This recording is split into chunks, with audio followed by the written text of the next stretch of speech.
starting a new series today that will take us through the high holidays that I'm going to call High Holiday Controversial Davenings. Namely, even the high holidays had their controversies, not just the regular davenings of the year. Even on high holidays, when people should be behaving in a certain way, it didn't stop fights in shuls. And indeed, we fought about various things, amongst them the davening. And we are going each day to talk about another segment of davening that was an argument, that was a controversy, obviously, hopefully, l'shem shamayim, for the sake of the right reasons. And today, the first segment, Shir HaMa'alot. Many, if not all shuls, add between Yishtabach and the half Kaddish, Psalm number 130, that starts with the words, Shir HaMa'alot ממעמקים קראתיך Hashem.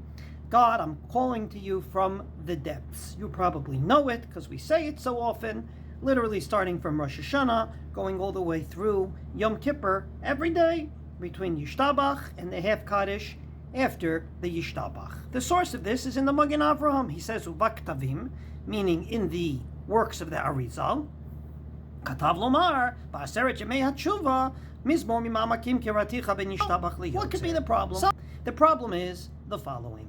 When there's an optional war, there are various people that are exempt. Amongst them, a person that's Yareh V'Racha Levav, namely scared. There's a machloket what it means scared of the Averos, the terrible sins that he has. One of the sins is talking between Yishtabach and Yotzer, between Yishtabach and the Bרכות of Kippur after Yishtabach. From our perspective, between Yishtabach and the Chatzi Kaddish Bרכho and the bracha of Yotzer or Uvorei Chorshech. That's why it's called Yotzer. Person's exempt from going to an optional war because he's worried that Avera is going to get him in the battlefield. Well, this is Paskins and Shulchan Aruch. The Shulchan Aruch Paskins, HaMesaper ben Yishtabach liyotzer Avera hi biyado. It's no less than in a sin to speak between Yishtabach and the Birkot Kriyat Shema, Vechozer alea me'ochei milchama, as I just explained. And therefore, he says, the only time you can do it is litzarchei tzibur, if there's a communal need, or livsoch tzedakah lemisha bal liitparnes minat tzedakah, if a poor man happens to come in at that very moment, then you can stop. But outside of those two exemptions, no way. The Ramah indeed says that because of this, there's a big minhag in various places, levarech choleh, likbo bebet hakneset she'aseh lo din ben yishtabach liyoser, tekol zeh mikre litzarchei mitzvah. That indeed, if someone's very sick and you have to give him a blessing, that's the place to do it. Why? Because it's like this poor man coming in to get tzedakah. There's an acute need. Or if someone needs a din Torah and for some reason it's not happening, he can stop davening right there and ask for the Shulchan Aruch and the Ramah for a sake of a mitzvah. You can stop mitzvah for the sake of the mitzvah. Examples being A, poor man coming in and needs tzedakah. B, some sort of a communal need, or C, giving a blessing to someone acutely ill, and D, someone that needs a din Torah and it's not happening. Outside of those, you do not stop between Yishtabach and Yotzer. Well, the Magen Avraham, who brought this minhag from the Kitvei Arizal, adds one word or maybe two words, but he writes it in abbreviation, V'tzarich chiyun. And actually, this is not a simple minhag. Why? Because based on what we just said, it doesn't meet any of the criteria. It's not tzorchei tzibur. It's not an acute need of an actual individual coming in to get tzedakah or an actual individual sitting in the hospital. And therefore, what allows you to stop the davening at that moment with a Shir HaMa'alot ממעמקים. Indeed, this is not just one place, but there's another place in which there's a minhag to stop davening between Yishtabach and Yotzer. And that is a minhag that many Sidurim have, and that is that during Kaddish, people say various psukim. You can see it in some Sidurim, that during Yitgadal, people say V'ata yigdal na koach Hashem, and other such psukim. It's based on a Ramah. The Ramah actually says, K'shematchil Yitgadal yesh lomar V'ata yigdal Hashem koach or zachor rachamecha. So indeed, the Magen Avraham there says that in all places, the same person that say Shir HaMa'alot actually lo haya rotzeh shiomru. וכמעט היה מגמגם ואומר שאינו מדברי התיקונים ולכן אין לו אומרו בין ישתבח ליוצר או בין גאולה לתפילה ובכל מקום שאסור להפסיק, quoting the Shla and the Bach as well. So the same Ari that said Shir HaMa'alot ממעמקים is the right thing to do on Aseret Yemei Tshuva between Rosh Hashanah and Yom Kippur, actually said, don't say the psukim during the Chatzi Kaddish before Yishtabach. It's a hefsek, you're not allowed to stop there.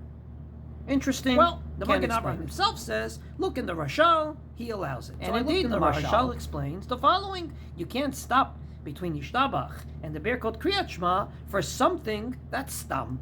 But we already saw exemptions to the rule, and indeed he said, I say these psukim. Why?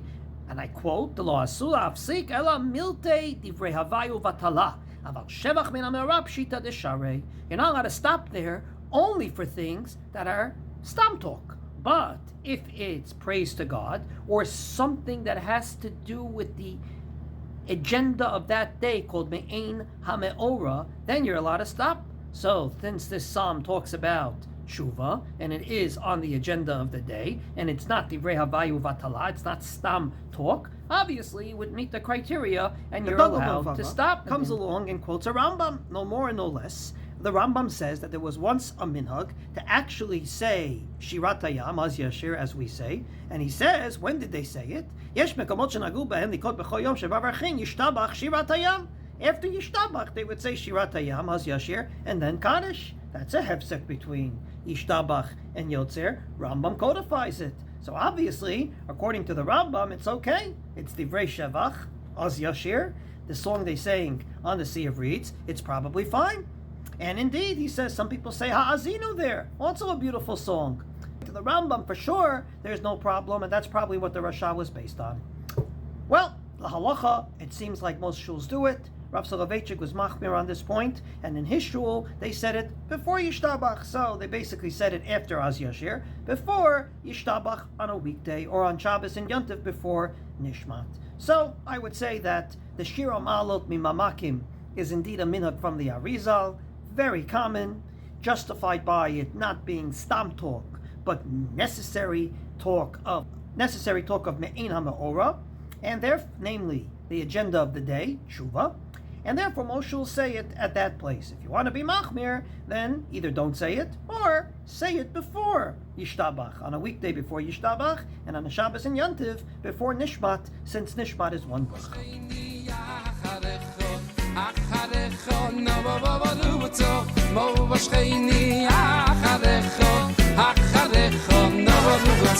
Israel